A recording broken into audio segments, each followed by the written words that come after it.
Hello, everyone. It is Xanet Pailet with the Power of Pleasure, and it's our weekly Talking Love, Sex, and Intimacy with Xanet. And today I'm really excited that we're going to talk about one of my favorite topics.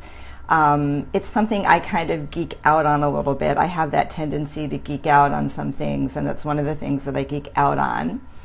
And we're going to be talking about I'm going to hold on, this light's not so great. We're going to be talking about intimacy. And specifically, we're going to be talking about the impact of our attachment styles on intimacy. So remember, when we started this out a couple of weeks ago, I said that we have a sexual blueprint, or a relationship and intimacy blueprint. And it has, hi Kelly, it has 3 segments to it, or 3 factors. The first one is our sexual blueprint, and in our first video 2 weeks ago, we talked about sexual blueprint, but just to review really quickly, those are essentially the messages that you received as a child around sexuality from parents, from religious institutions, from cultural institutions, and how that impacted your view of sex and sexuality. Also includes early sexual experiences that you had as well. The second component of your intimacy and relationship blueprint has to do with how awake and aware and alive you are in your body, how much sensory awareness you have, because sexuality is embodied. It's an embodied experience, and we're going to talk about that next week. And the third component has to do with what your attachment style is, which really helps to govern how you show up as an adult in intimate relationships. So that's what we're going to focus on today, our attachment style. The reason it's important, and it is really important, is because our attachment style impacts many things with respect to intimacy and sexuality. It impacts how we view hanging out with somebody, like what's the feeling of being intimate with somebody and spending a lot of time. It affects the way that we deal with conflicts in relationships. It impacts our view on sex and sexuality, our ability to communicate our wishes and needs. Last week we talked about, hey Jess, yes, Kelly, I agree. Attachment style is huge. That's why we're talking about it. Last week, we talked about how do you ask for what you want during sex. That was our last week's Facebook Live. But our attachment style definitely impacts how and what we can ask for. And it also impacts our expectations for our partners and our relationships as well. Hello, Jess. Okay, so let's start by talking about, hi Greg, let's start by talking about what attachment style is. So we as human beings have some very, very basic needs that we have. And I'm going to actually show you this. I've never done this before, but here we go. We're going to start using visuals during these Facebook Lives. This is Maslow's hierarchy of needs. Maslow's hierarchy of needs, which are the 5 basic needs that we need as human beings. And at the very bottom are physiological needs. So we need food and we need water in order to be able to survive.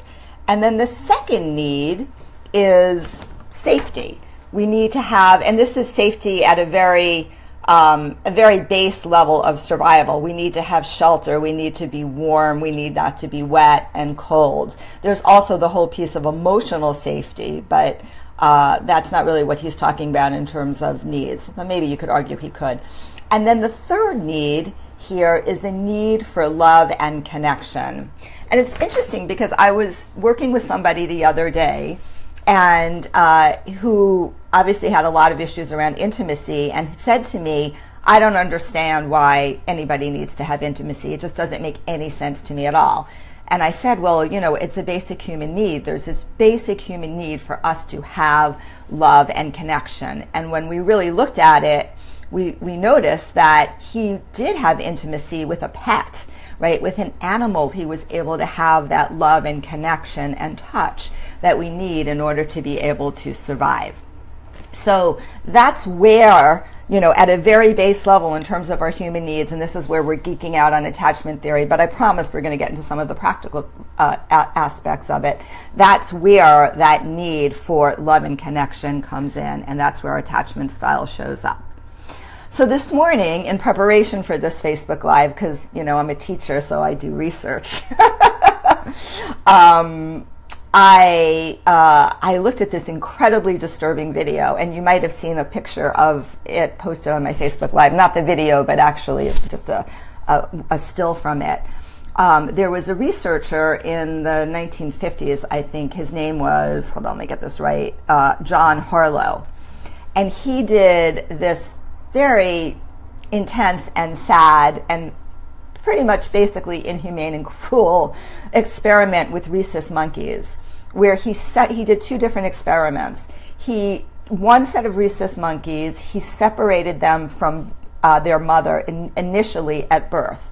So they were getting like water or milk or whatever they needed through some sort of cage thing, but they had no human contact whatsoever, and assessed what their state was. And not surprisingly, they were a mess. They were, neurotic and had all sorts of really self-destructive behaviors as these little babies. It was really heartbreaking.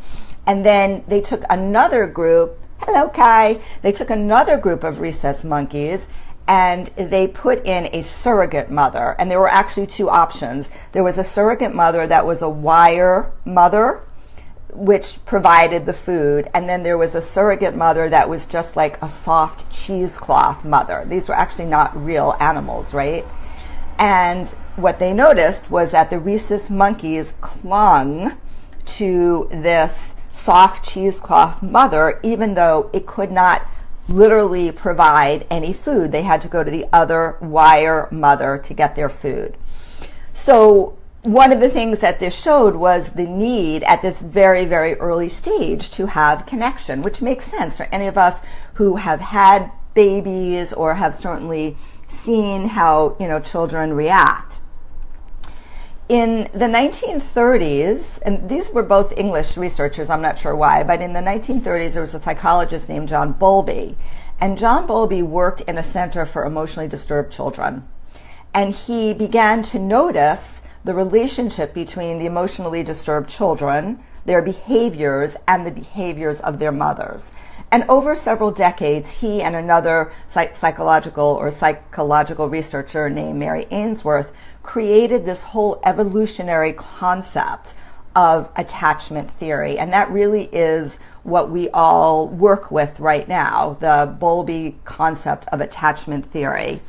And the key piece around this is that the attachment works from the primary caregiver to the child. It's about the relationship that the caregiver has to the child that actually determines their attachment style, which has a very big impact on our adult attachment style. But first we're going to focus on the attachment styles that are created very early in life. And it is very early in life. It actually happens within the first 18 months of life is when these attachment styles are formed, and they're formed with the primary caregiver. Typically it's the mother, but not always, right? So it's really the primary caregiver. So I want to talk about this and talk through a little bit. So there's this chart. I'm just going to show it to you so you can see. There's a chart that I have. It's not my chart. This is John Bowlby's chart on attachment style. And I'm just going to talk about it really briefly, and then we're going to talk about how it impacts adult attachment styles. So essentially, there are 4 different types of attachment styles. And Bowlby said the research shows that about 65% of children, or of the adult population, are securely attached. So a securely attached child is somebody who is secure, they're explorative, they're happy, right? You've all seen what a securely attached child is like. But what's important here is the relationship that the mother had to the infant. So a securely attached child had a caregiver who was quick to respond to their needs, who was sensitive to them, and who was consistent. And this consistency is a really important part of the whole concept of attachment theory. And if the child had that type of caregiver, then they believe and trust that their needs, when they arise, will be met on a consistent basis. The second type of attachment style is an avoidant attachment style. And according to Bowlby, about 20% of this is a US population, has this attachment style. So the general state of the child in this situation is they're emotionally distant. They're not exploring and interested in checking out their environment. Typically, the primary caregiver is also distant and disengaged from the child. So on a subconscious level, this child believes that his or her needs will probably not be met. And often they end up feeling like they need to fend for themselves, to actually take care of themselves in some way. This particularly happens in adults as well. And then there's the ambivalent, or as I call it, the anxious. I actually like anxious a lot better. The anxious attachment style, which according to Bowlby is about 10 to 15% of the population. And the child is anxious, they're insecure, they're often angry. The parent's behavior, the primary caregiver's behavior in the first 18 months of their life is inconsistent. Sometimes they're sensitive and sometimes they're absent and neglectful.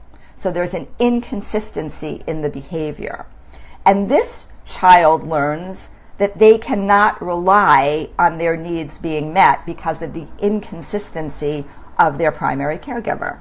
And then finally, there's an anxious avoidant attachment style, which again is about 10 to 15% of the population. And this child has the worst of all worlds from their perspective. So they're depressed, they're angry, they're very passive and non-responsive. So you can see both the anxious tendencies of the depression and the angry, and then the avoidant, passive and non-responsive. And very often and typically the caregiver was extreme. There was extreme behavior. There was often trauma or abuse. It was very erratic. The child was in a frightened place. They never felt really secure. Or, and there's an interesting or, the parent was too intrusive. They were too all over the child. The child has no opportunity to establish some independence on their own. And these children end up being very, very confused. They have no strategy at all to how to get their basic needs met. So these are the childhood attachment styles that we start out with in our life, and they follow us into our adult life. There's an excellent book, and I meant to grab it, but I forgot, by Heller and somebody else, which is called Attached. It came out maybe 4 or 5 years ago. It's called Attached: The New Science of Adult Attachment. And it's awesome. And if you're interested in geek out on attachment style theory, you should totally read it because it's very, very good. But what they basically say is that our attachment styles follow us into our adult life and impact our relationships, our sexual and intimate relationships. So they basically have identified 3 adult attachment styles. I personally take issue with this a little bit, and I'll tell you why. So essentially, they follow exactly the ones that Bowlby came up with, right? So secure people, secure adults, feel comfortable with intimacy, and they're usually warm and loving and seek connection and want to be connected. And they say Heller says that 50% of the adult population is securely attached. Anxious people crave intimacy. They really want intimacy, but they're very preoccupied with the relationships and their fear about how somebody is reacting to them.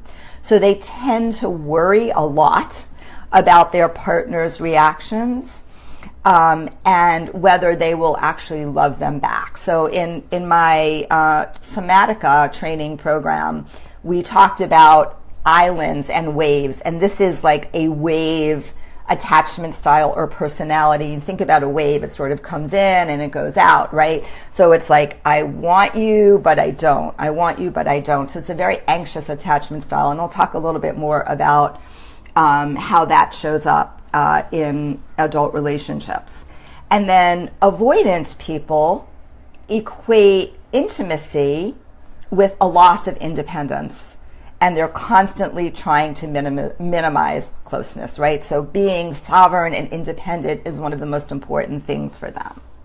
So one important thing to know about attachment is that there are other factors besides what happened in the first 18 months of our life. And by the way, there is research that shows that attachment styles can be changed within the first 18 months in your life. So if you start out as a very in a situation where you have a very abusive parent, but somebody else comes and takes over who is loving and kind and caring and compassionate, you will be able to change the attachment style of an infant from somebody who is avoidant, let's say, or disorganized, to somebody who is more secure. So there are other factors that can happen within the first 18 months in our life. But more importantly, there are other factors in our life beyond the first 18 months of a child's life that impact our attachment style as well.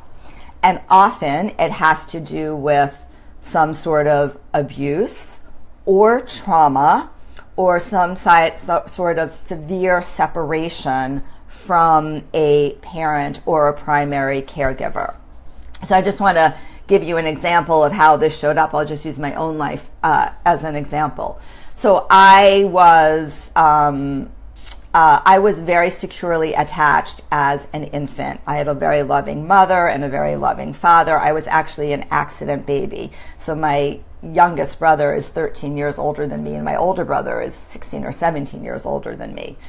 And my mom had me when she was 40 years old.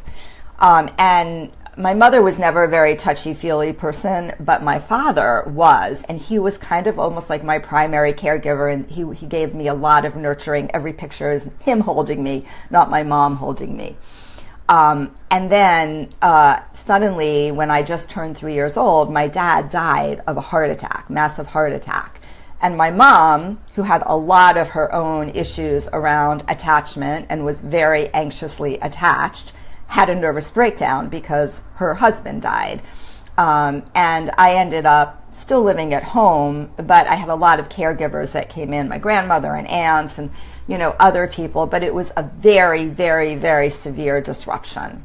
And it had a very huge impact on me. And then on top of that, because not only did I essentially lose the attachment to my father, but I also felt abandoned by my mother as well, and it created a lot of attachment and abandonment issues for me. And then on top of that, my younger brother, who wasn't that young, ended up living at home and sort of serving as a surrogate father figure, to his credit. And then when I was 8 years old, he left to go to medical school, and again, that was another rift. And at that point, it just brought me into a deep depression. But I was a very anxious child, and I was also avoidant. So I had a combination of, I still do, a little bit of that anxiousness and the avoidant at the same time. And that's a very challenging place to be. So, and I see this a lot, like in many of the clients that I work with, and this probably maybe has some relevance to some of you. Like if there was a disruption, if a parent left, even if you were 10 years old, and even if you were 10 years old and a parent left, yes, Kelly's saying anxious attachment, always want to be connected, text, phone calls, etc. and avoidants need minimal amounts of connection and pull away. Great way to surmise it. Even if at 10 years old, your mother left you for a year or two, or there was some sort of serious disconnection, your whole world can completely change and you can start to have a different attachment style. And that's really important to know in terms of the relationship. So I want to talk a little bit more. I want to dive deeply more into this adult attachment and how it shows up in relationships. Kelly is doing such a great job annotating this for us. But let me talk a little bit more about this in detail. So again, secure attachment, which is, I think, what we all strive to be securely attached. And one thing to know is that we can change our attachment style at some level, right? We have the ability to, through personal growth and the relationships that we create, to be able to stabilize ourselves and change some of the way in which we react in relationships. But, securely attached people and securely attached relationships are really healthy, right? You're not afraid of intimacy. You're consistent, you're reliable, you're somebody who's really good at communicating what your needs and desires are to your partner. You're not one of those people who play games. It's like who you are is, you're a straight shooter, right? You're very clear about who you are and you don't screw around and play games. Somebody also can help diffuse conflict. So very often, a securely attached person may be in a relationship with somebody who's anxious, and they're able, or even avoidant, and they're able to help diffuse conflict with their partner by being calm and being consistent and being reliable, just like your primary caregiver was to you when you were in distress. And also, you tend to view sex and intimacy as one and the same. They are very connected. Sex and intimacy are very connected to generally speaking, to securely attached people. I like to say that no drama is your sort of criteria for a healthy relationship. So anxious attachment, which is more of that wave style that I just described, you also crave intimacy. And also, as I'm talking about this, think about where you fit on the attachment style scale, and also where your partner or partners or past partners have fit on the attachment style scale, because you'll begin to see, are there patterns? And there definitely tend to be patterns of different types that are attracted to different types. If you're anxious, you do crave intimacy, because again, we do have that in Maslow's hierarchy of needs. Love and connection is a very, very important human need. But you're oversensitive to the moods and fluctuations of your partner. Your biggest fear, this is really an abandonment fear, is of losing them. And you often act out, right? So an anxious person is constantly, exactly what Kelly just said, you need to constantly be connected. You're constantly texting, you're making phone calls, you're constantly checking in. And, that may be overwhelming for a partner on the other side. And it may be like, it may want for them to kind of run away from that because it makes them feel overwhelmed.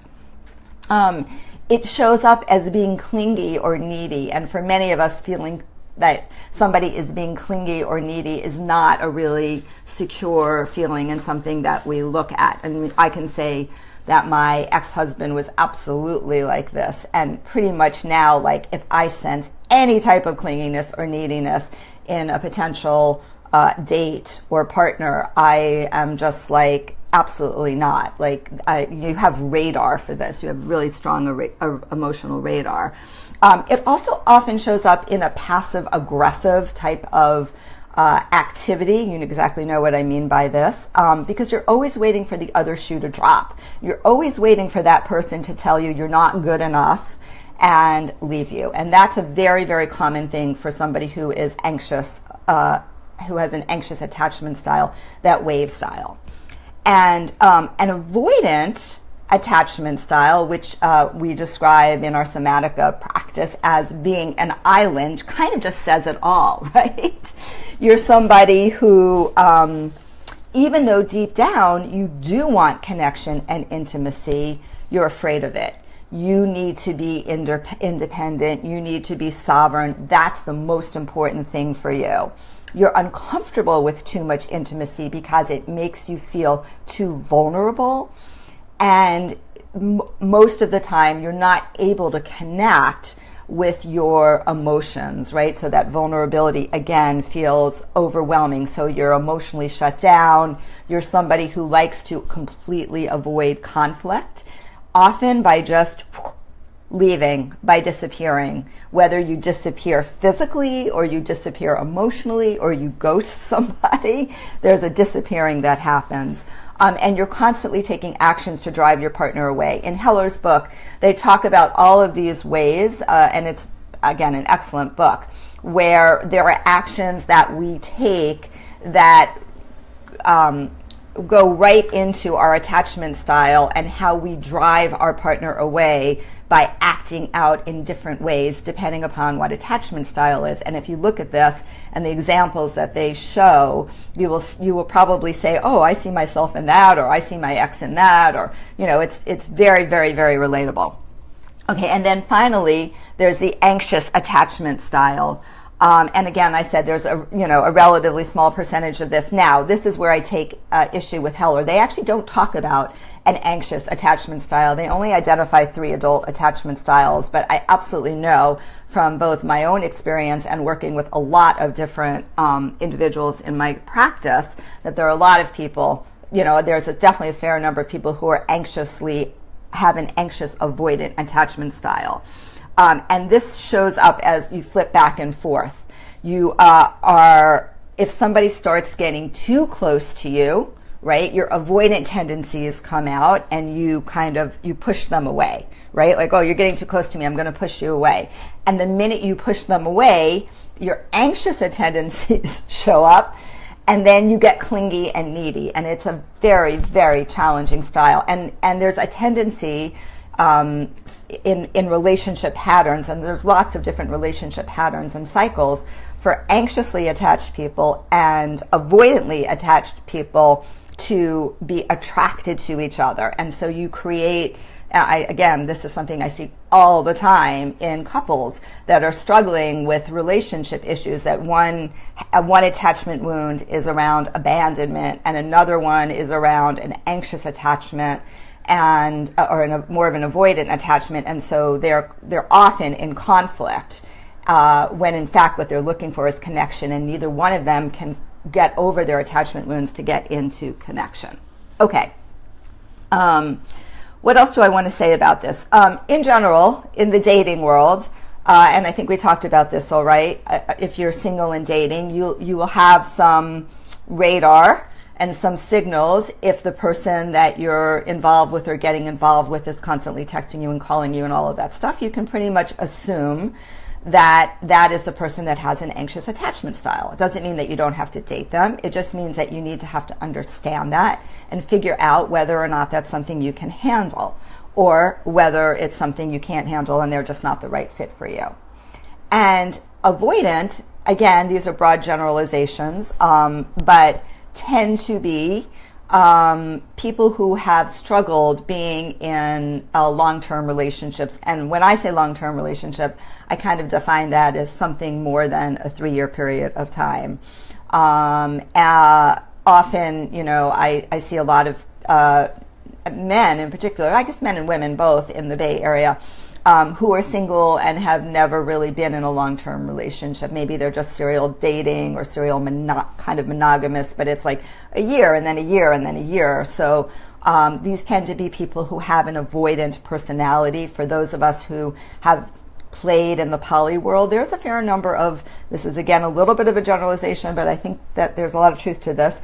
There's a fair number of people who are avoidant who are in poly and open relationships, because it provides you with the acceptability, the norm, to be able to move from one relationship to the next, and perhaps limit the amount of intimacy that you're actually willing to have. The interesting thing about attachment issues and intimacy is that and again, another broad generalization. It obviously happens, it shows up in women and in men, but there seem to be some patterns. And in my experience, I've seen it more in males, and particularly in my male clients. There seem to be some patterns around men having much more issues around intimacy. And think about it this way: when I talk to women and I ask them what is it that they really want from their partners, what their answer often is I want more intimacy. And intimacy, into me see is another way to look at it, right? Is really about an emotional connection. It's about being vulnerable. And in general, women are socialized to be better at emotional connection and to be able to express many of our emotions, certainly more than men. If you just think about what happens on a playground, right? As a mom, this happened to me all the time.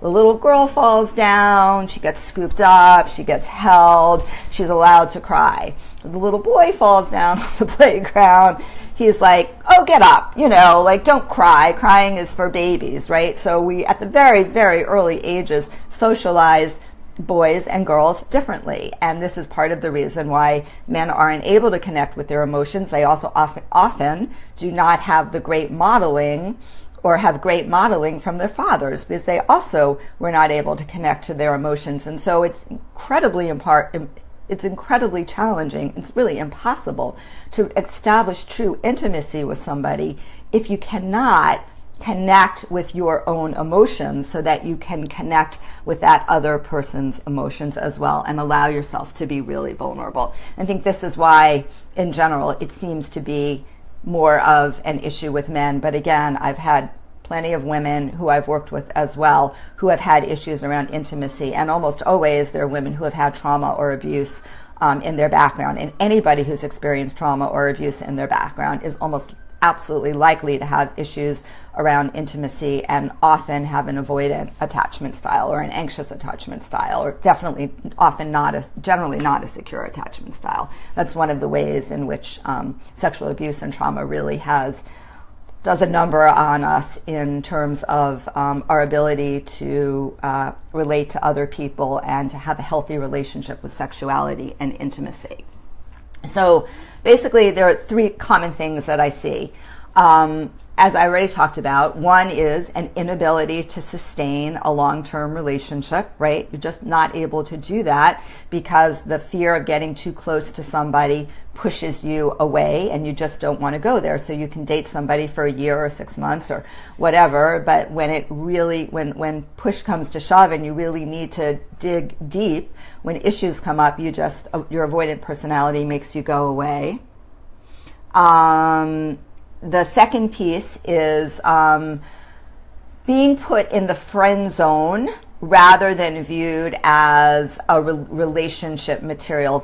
I see this a lot more often with men than I do with women.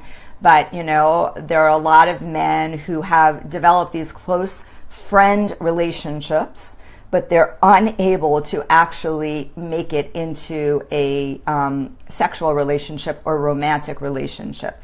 And again, this is because of attachment style. It may also be because they are not connected with their male sexual energy, and they are not confident with women.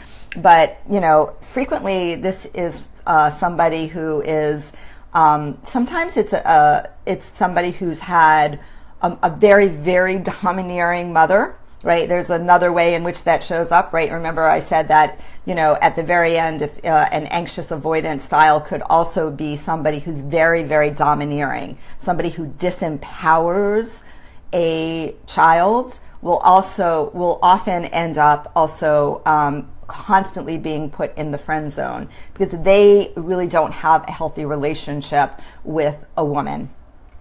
Kelly is saying, I believe attachment style is one of the most important predictors of a healthy relationship. Striving for secure attachment is ideal. I can see the rest of it. But yes, I absolutely agree with that. Attachment style is one of the most important predictors of a healthy relationship. And we can, at least be aware of our attachment style. Certainly, I can speak about my own personal experiences that I've been much, much more aware of my attachment style and can see patterns that are coming up, and I can stop them. And I can say like, wow, okay, you're starting to be a little anxious here. What's going on, right? So, the more aware we are of attachment style, the easier it is for us to have healthy relationships. And then the third pattern that I see, and this is definitely both genders for sure as well, is just being emotionally unavailable. There are a lot of people that are emotionally unavailable. And I do want to bust this myth, because there is this myth that just because you're in a long-term relationship, even if you were married for decades, you are securely attached. Not true, right? It is absolutely possible. In fact, I was one of them, right? Where I was not in a healthy relationship, but I was in a very long marriage for over 20 years. And I was not securely attached at all. Within a relationship, you can still be avoidant. You can be avoidant by not allowing yourself to be emotionally available to your partner. You can still be friends, maybe. You can still raise children, but it doesn't mean that you're necessarily securely attached if you don't allow yourself to be emotionally available, because one of the predictors of attachment is how emotionally available you are, how vulnerable you can be as well.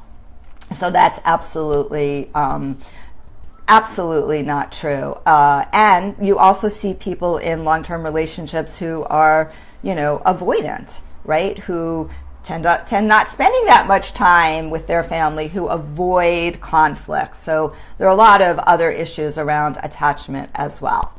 Okay, so let's see. I think that's my that's it for today's talking. What is it? Love, Sex, and Intimacy with Xanet. I would love for you. I have this new Facebook group. It's called Talking Love, Sex, and Intimacy. Hi to you guys who just joined. We're getting off. I've been on since 10 o'clock, but you can certainly look at the post on Facebook. You can join my Facebook group, Talking Love, Sex, and Intimacy with Xanet, so we can continue the conversation. Thank you guys all. Hope you have a wonderful weekend, and I'll see you next Friday at 10. Hearts to you too. I'll see you next Friday at 10, Talking Love, Sex, and Intimacy with Xanet. Next week, we're going to talk about the third leg of the Relationship and Intimacy Blueprint, which is about how awake and alive you are in your body, what that actually means, and why that is so critically important to having healthy intimacy and sex life. Bye for now.